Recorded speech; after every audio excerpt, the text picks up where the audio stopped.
Bom dia, meus queridos alunos. Estamos aqui novamente para transmitir a nossa videoaula, hoje da apostila 2, aula 4. O tema é Teoria Elementar dos Conjuntos. Primeiramente, vamos ver como que nós representamos um conjunto. Para escrever um conjunto, nós vamos sempre usar chaves. Os elementos de um conjunto são escritos separados por vírgula, ou pode ser também por ponto e vírgula. E a ordem que eles são escritos é irrelevante, ou seja, não importa. Por exemplo, o conjunto formado pelos elementos 5 e 1 é o mesmo conjunto formado pelos elementos 1 e 5, ou seja, a ordem não importa. Eles representam o mesmo conjunto. Elementos repetidos nós vamos contar só uma única vez. Por exemplo, o conjunto A, formado pelos elementos A, 1, G, A, Z, A, R, R e A. É o mesmo conjunto formado pelos elementos A, L, G, Z e R. Ou seja, aqueles elementos que se repetem, nós não vamos precisar escrever todas as vezes que eles aparecem, apenas uma única vez. Exemplo 1, conjunto dos estados da região sudeste. Então, o conjunto S é formado por Rio de Janeiro, São Paulo, Minas Gerais e Espírito Santo, ou seja, todos os estados da região sudeste. Exemplo 2, conjunto de todos os naturais. Então, o conjunto N, formado pelos elementos 0, 1, 2, 3, reticências, ou seja, o conjunto não tem fim, vai até mais infinito. Exemplo 3, conjunto de todos os números reais, tal que x ao quadrado menos 4 é igual a 0. Então, resolvendo esta equação, nós vamos encontrar as raízes 2 e menos 2. Então, o conjunto R pode ser formado pelos elementos 2 e menos 2 ou menos 2 e 2. Lembrando que a ordem não importa, né? Bom, subconjuntos. Um conjunto feito a partir de um conjunto original. Então, imagine que nós temos dois conjuntos A e B, e se todo elemento de A for também elemento de B, então nós dizemos que o conjunto A é um subconjunto do conjunto B. Por exemplo, dados os conjuntos A, formado pelos elementos 1, 3 e 5, e o conjunto B pelos elementos 0, 1, 2, 3, 4 e 5. Então, nós podemos ter na situação da esquerda, né, o conjunto A e o conjunto B dentro de um conjunto universo, né? Então, repare que o conjunto A é um subconjunto do conjunto B, ou seja, ele está contido no conjunto B. Já na situação da direita, nós temos dois conjuntos, o A e o B, né, dentro de um conjunto universo, onde o A não é subconjunto de B. Por quê? Porque tem elementos de A que não está dentro do conjunto B, né? Observação: o conjunto universo é formado, ou melhor, ele possui todos os elementos que você deseja. Exemplo, o conjunto dos números inteiros, o famoso conjunto Z. Então, todos os elementos vão estar dentro do conjunto universo, tá? Dando sequência, conjunto unitário e conjunto vazio. Conjunto unitário é aquele que possui apenas um elemento. Exemplo, conjunto A, formado pelo elemento 5.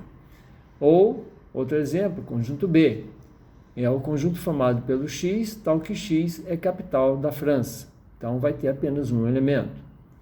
Conjunto vazio é um conjunto que não possui nenhum elemento. Ele é representado pelo símbolo do O cortado, né, com aquela linha diagonal. Ou seja, pode ser também representado por duas chaves sem nenhum elemento entre as chaves, que representa, portanto, o conjunto vazio. Temos aí, então, duas formas de se representar o conjunto vazio. Exemplo, conjunto C, formado pelo elemento X, tal que X é conjunto das cidades mineiras que possuem praia. Obviamente, é um conjunto vazio.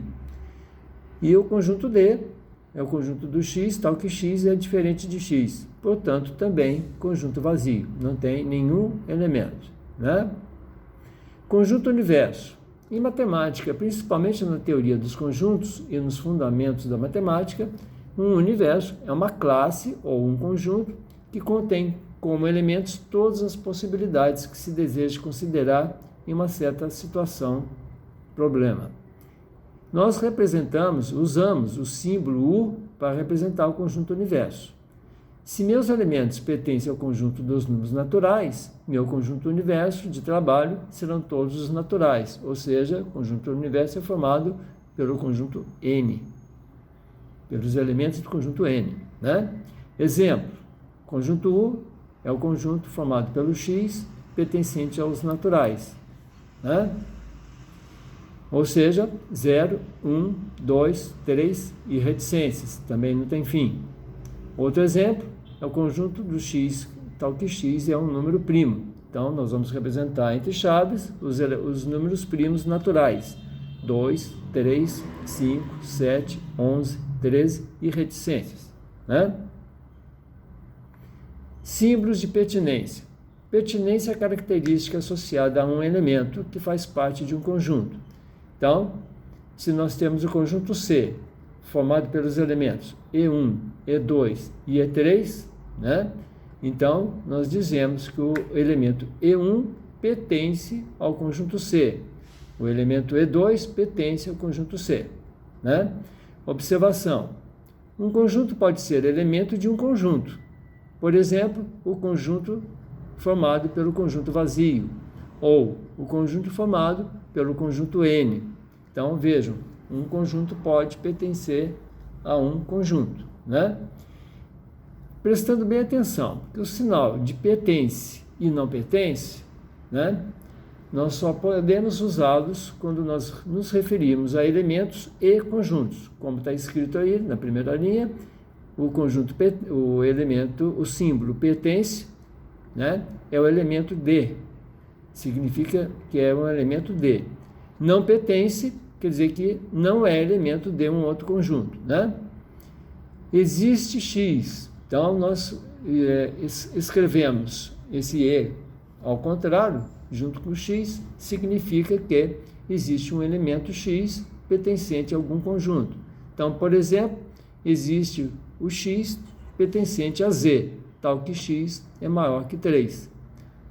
Outro exemplo, agora usando não pertence. Não existe X. Então, não existe X pertencente aos naturais, tal que X seja negativo, menor que 0. Ou seja, como os naturais são somente os inteiros mais o zero, qualquer número negativo não vai pertencer a esse conjunto N, né? Quantificadores e proposições. Os quantificadores, esse A de cabeça para baixo, né, ele significa para todo ou qualquer que seja. Esse E também é escrito ao contrário. Existe pelo menos um. Então, nós dizemos, quando escreve esse E com X, a gente lê simplesmente, existe pelo menos um X. E, quando E tem esse sinal E virado ao contrário, um tracinho e o X, é porque existe apenas um. Serve para transformar sentenças abertas em proposições, ou seja, atribui um valor lógico, verdadeiro ou falso à proposição. E o quantificador universal, qualquer que seja, ou para todo X, o símbolo, então, é aquele A virado de cabeça para baixo. Então, lembre-se, esse A virado para baixo tem dois modos de se chamar, né? Pode ser para todo ou para qualquer que seja. Por exemplo, diga se as proposições são verdadeiras ou falsas. Conjunto A formado por qualquer para todo X, tal que X mais 1 é igual a 7. É falso. Lê-se. Como é que nós lemos isso, né? Qualquer que seja o número X, temos que X mais 1 é igual a 7. B. Conjunto B. Para todo A, tal que A mais 1 ao quadrado, é igual a ao quadrado mais 2A mais 1. Verdadeiro. É um produto notável, né? A mais 1 elevado ao quadrado é um produto notável, que está escrito de maneira correta, portanto, verdadeira. Conjunto C. Formado por qualquer que seja y, tal que y ao quadrado mais 1 é maior que 0. É verdadeiro. Tá? Por quê? Se você for resolver essa equação, y ao quadrado maior que 1, maior que menos 1, qualquer número vai responder de forma verdadeira, né? Ok? Dando sequência, símbolos de inclusão. A inclusão é a característica associada a um conjunto que faz parte de um conjunto. Então, se nós tivermos o conjunto A, ele está sendo incluso ao conjunto B. Ou seja, o conjunto A implica no conjunto B. Temos aí agora uma relação de 4 símbolos, né? Esse C virado para a direita, nós o chamamos de está contido, ou seja, é um subconjunto D. Então, se você tiver, por exemplo, o conjunto A está contido no conjunto B, ou seja, o conjunto A é um subconjunto do conjunto B. Não está contido, segundo símbolo. Então, o conjunto A não está contido no conjunto B, ou seja, o conjunto A não é subconjunto do conjunto B. Já na terceira linha, se A contém o conjunto B, quer dizer que o B, ou melhor, se o A contém o conjunto B, então o B contém o A. Se o A não contém o conjunto B, então é esse símbolo que a gente usa. Então, repare, este primeiro símbolo a gente diz que está contido, o segundo não está contido, o terceiro contém e o quarto não contém, tá? Exemplos. Dados os conjuntos A, formado pelos elementos 1, 3 e 5. Conjunto B, formado pelos elementos 0, 1, 2, 3, 4 e 5. Nós temos que o conjunto formado pelos elementos 1, 3 e 5 está contido no conjunto formado pelos elementos 0, 1, 2, 3, 4 e 5. Ou seja, todos os elementos do conjunto A estão contidos também no conjunto B. Então, nós dizemos que o conjunto A contém o conjunto B. Ou melhor, desculpa, o conjunto A está contido no conjunto B. Ou poderíamos dizer também que o conjunto B contém o conjunto A. Duas formas de se representar deste exemplo, né? A relação de inclusão possui 4 propriedades. A primeira propriedade, o conjunto vazio, tá? Ele é um subconjunto de qualquer conjunto. Segunda propriedade, o conjunto A está contido no conjunto A. Isto é, todo conjunto é sempre um subconjunto dele mesmo. Se A está contido no conjunto B e B está contido no conjunto A, então nós podemos afirmar que o conjunto A é igual ao conjunto B. Se A está contido no conjunto B e B está contido no conjunto C, nós podemos afirmar que o conjunto A está contido no conjunto C.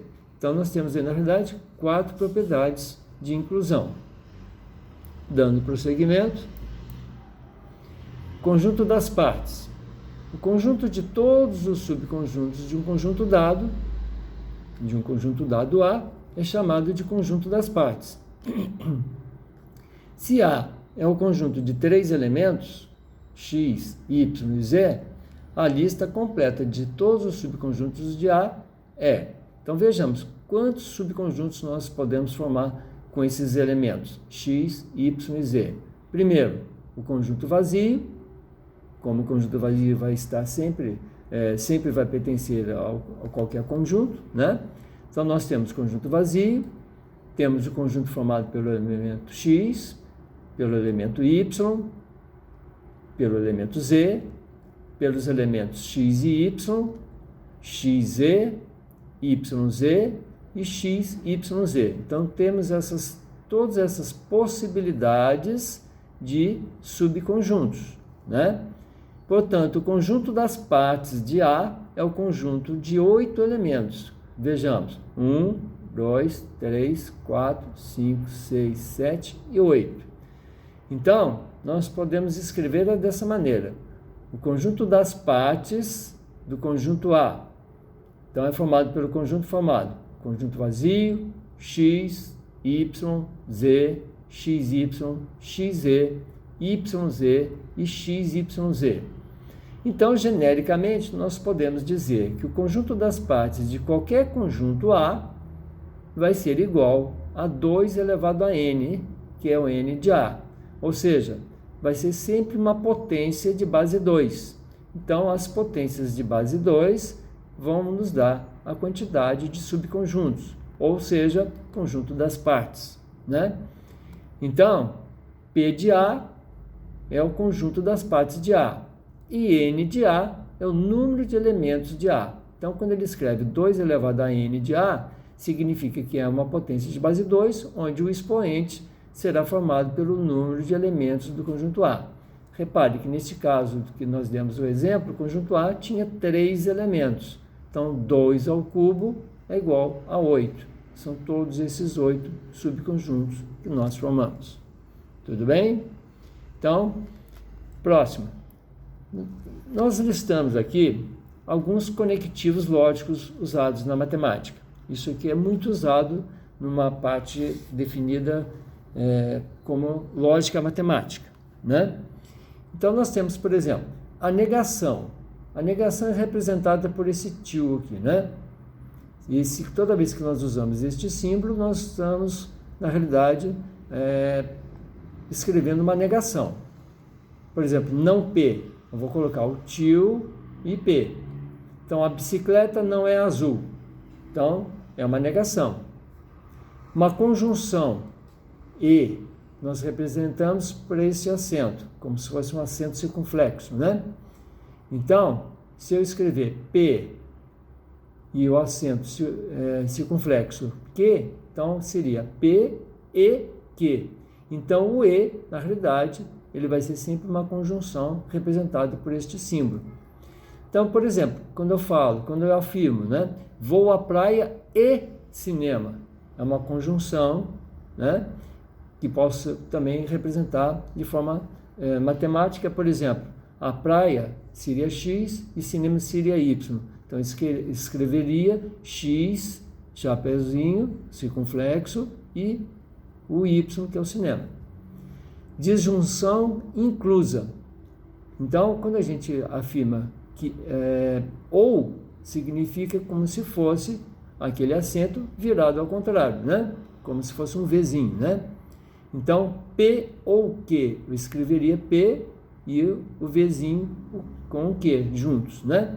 Então, por exemplo, vai me dar uma calça ou uma camisa. Então, seria uma disjunção inclusiva. Ou, por exemplo, vai me dar o documento carimbado ou assinado. Então, é outro exemplo de P ou Q. O que seria o P nesse caso? Dar o documento carimbado, e o Q seria assinado, né? Disjunção exclusiva, ou reticências, ou usando esse símbolo do ou, né? Ou seja, de uma maneira geral, nós podemos dizer que E é esse Vzinho ao contrário, e o ou é o Vzinho mesmo natural. Seria V e aqui o V virado, que é o tipo acento circunflexo, né? Então, ou P ou Q. Por exemplo, ou irei jogar basquete, ou irei à casa de João, né? Lembrando, então, que o ou vai ser sempre esse Vzinho. Condicional, implicação. Se alguma coisa, então outra coisa. Então, essa condicional, essa implicação, é representada por este símbolo, que é essa dupla setinha terminando, indo da esquerda para a direita, né? Então, se P, então Q. Então, a gente vai escrever P, aquela setinha, Q. Por exemplo, se nasci em Salvador, então sou baiano. Esse nasci em Salvador seria o P. E o sou baiano é o Q. Então, o P implica no Q. Tá? É muito mais comum a gente ouvir falar assim, né? P implica o Q. Bicondicional, equivalência. C e somente C. Então, quando a gente tem essa setinha de duplo sentido, para a esquerda e para a direita, o nome correto é C e somente C, que é uma bicondicional, é uma equivalência. Então, a gente pode dizer que P, C e somente C, Q. Por exemplo, uma frase, né? 4 é maior que 2 se somente se 2 for menor que 4. Então, é uma implicação. 4 é maior que 2, aquela dupla seta, se e somente se, 2 é menor que 4. Ok? Isso é muito usado na matemática lógica, na lógica matemática. Mas vamos lá. Operações com conjuntos. Inicialmente, a união de conjuntos.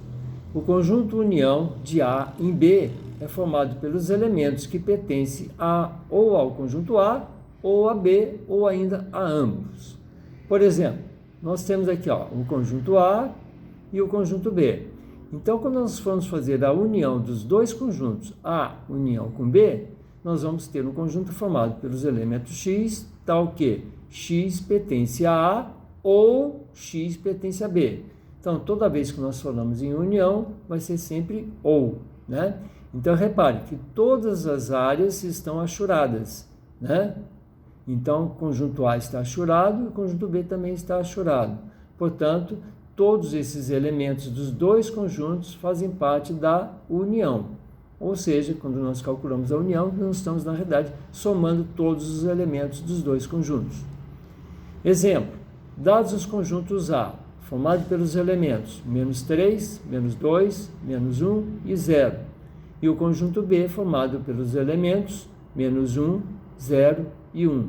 Nós temos que o A união com B vai ser, então, a soma de todos os elementos. Então, nós vamos pegar todos os elementos do conjunto A e mais todos os elementos do conjunto B que, porventura, não façam parte do conjunto A também, porque nós não vamos repetir os elementos que já estão aqui no conjunto A e que estão também no conjunto B. Então, nós vamos colocar menos 3, menos 2, menos 1, 0 e incluir apenas o 1, que não faz parte do conjunto A. Ok? Então, esse é o conjunto formado pela união de A com B. Propriedades. Sejam A, B e C conjuntos.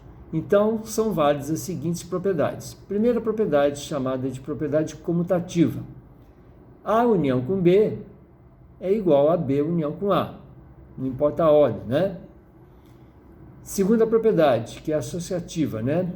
Então, A união com B, primeiro, como está entre parênteses, a gente faz a união de A com B e depois faz a união com o conjunto C. Isso é o mesmo que fazer a união do conjunto A com a pré-união do conjunto B com o conjunto C. Tanto faz fazer primeiro a união de B com C e depois de A, como de A com B antes e depois do C. Vai dar o mesmo resultado. Essa propriedade chama-se associativa. Terceira propriedade. O A união com A vai dar o próprio A. Óbvio, né? O A união com o conjunto vazio vai dar o próprio conjunto A. É o elemento neutro. Ou seja, o conjunto vazio é elemento neutro na união de conjuntos. O A união com U vai dar o próprio U. Ou seja, qualquer conjunto contido no conjunto universo, se eu fizer a união dos dois, vai dar o próprio conjunto universo, né? Prevalece sempre o maior, né? Casos possíveis de união no diagrama de Venn-Euler. Então, exemplo, dados os conjuntos A, formado pelos elementos 1, 2, 3, 4, 5, 6 e 7, e o conjunto B, formado pelos elementos 2, 4, 6, 8 e 10. Vamos calcular a união do conjunto A com o conjunto B. Então, vamos somar todos os elementos. Então, nós, através do diagrama de Venn, que está aqui embaixo, nós podemos verificar que de uma maneira bem mais fácil e simples, né? Temos aqui, conjunto A, elementos 1, 2, 3, 4, 5, 6 e 7. Então, 1, 2, 3, 4, 5, 6 e 7. Conjunto B, 2, 4, 6, 8 e 10. Repare que os elementos 2, 4 e 6, eles pertencem ao conjunto A e também ao conjunto B, né? Então, quando nós formos calcular a união dos dois conjuntos, nós vamos somar todos esses elementos, colocar todos, né? Então, vai ficar 1, 2, 3, 4, 5, 6, 7, 8 e 10. Está aqui o conjunto formado. Mas, se vocês repararem aqui do lado esquerdo, nós podemos ter as seguintes situações de união de conjuntos.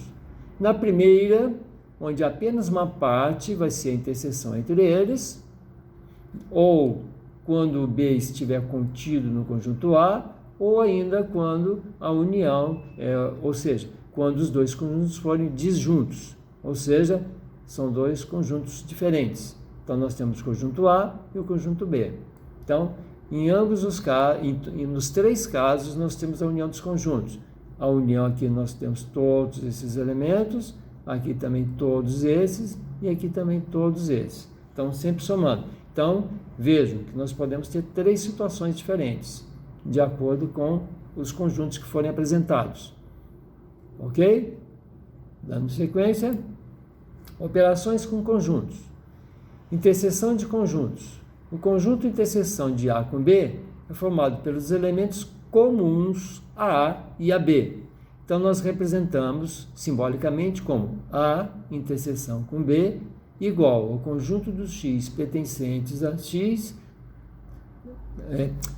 ao conjunto formado pelos elementos X, tal que X pertence ao conjunto A e X pertence ao conjunto B. Ou seja, repare que quando a gente fala em interseção de conjuntos, nós estamos sempre falando em E. Então, repare, nós temos aqui o conjunto A e aqui o conjunto B. Esses elementos que pertencem a A e pertencem a B, que é exatamente essa região aqui do meio, é a interseção dos dois conjuntos, né? Então, por isso que a gente diz que pertence ao conjunto A e também pertence ao conjunto B. Exemplo, dados os conjuntos A, formado pelos elementos menos 3, menos 2, menos 1 e 0, e o conjunto B, formado pelos elementos menos 1, 0 e 1. Então, a interseção entre os dois conjuntos A e B será formada por todos os elementos que pertencem ao conjunto A e também ao conjunto B. Repare que são menos 1 e 0. Menos 1 aqui no A e também aqui no B. O 0 aqui no A e o 0 aqui também no B. Apenas os dois, né? Prosseguindo, propriedades das interseções. Sejam A, B e C conjuntos. Então, são válidas as seguintes propriedades. A primeira, que é a comutativa, A interseção com B é igual a B interseção com A. A segunda, associativa. Eu posso fazer primeiramente a interseção de A com B e depois com o conjunto C. Ou, primeiramente, a interseção de B com C e, posteriormente, a interseção com A. Vamos obter os mesmos resultados. Isso é chamado de propriedade associativa.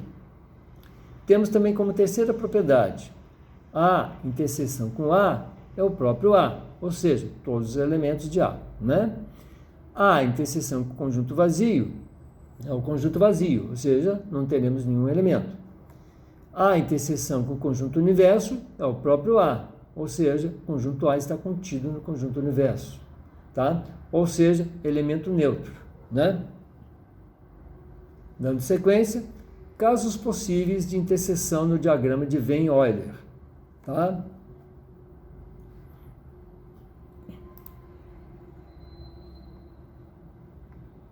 Bom, então vejam só. Nós temos três situações diferentes. Aqui, conjunto A, conjunto B.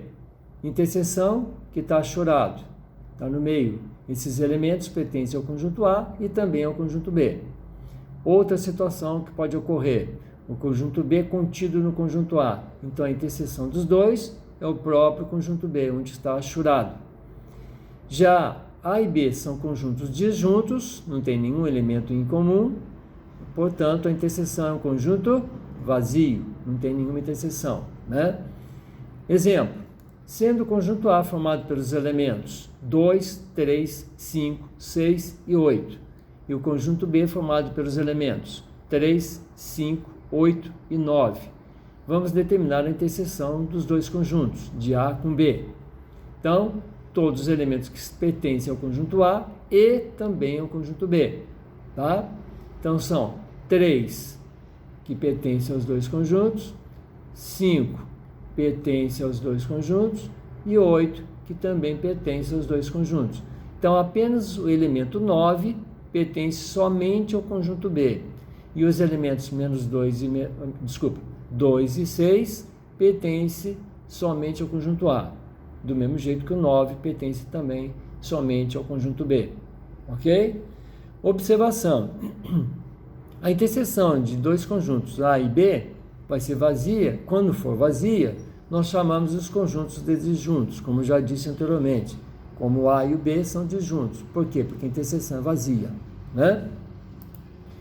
Propriedades das uniões e interseções. Propriedades comuns à união e à interseção.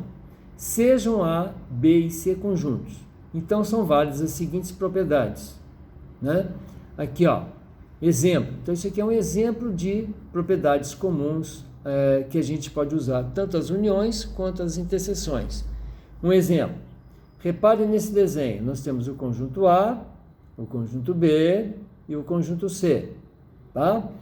Então, quando nós representamos a interseção com a união de B com C, isso é o mesmo que fazer a união da interseção de A com B com a interseção de A com C. Vamos ver aqui, por exemplo, vamos pegar o lado esquerdo, o primeiro membro da nossa equação. B união com C. Quando nós fizermos a união do conjunto B com o conjunto C, será toda essa região aqui do conjunto B com toda essa região do conjunto C. Então, tudo isso aqui seria achurado, né?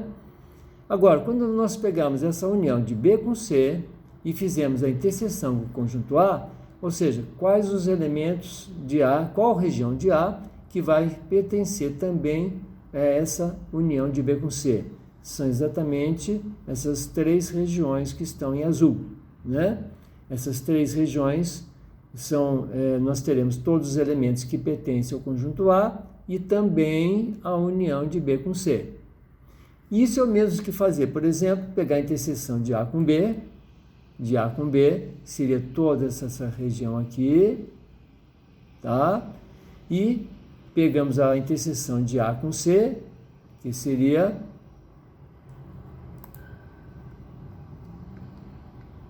aqui, ó.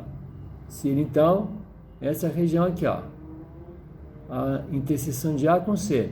Se nós fizermos então a união dessa área com a união dessa área, vamos ter toda essa faixa em azul.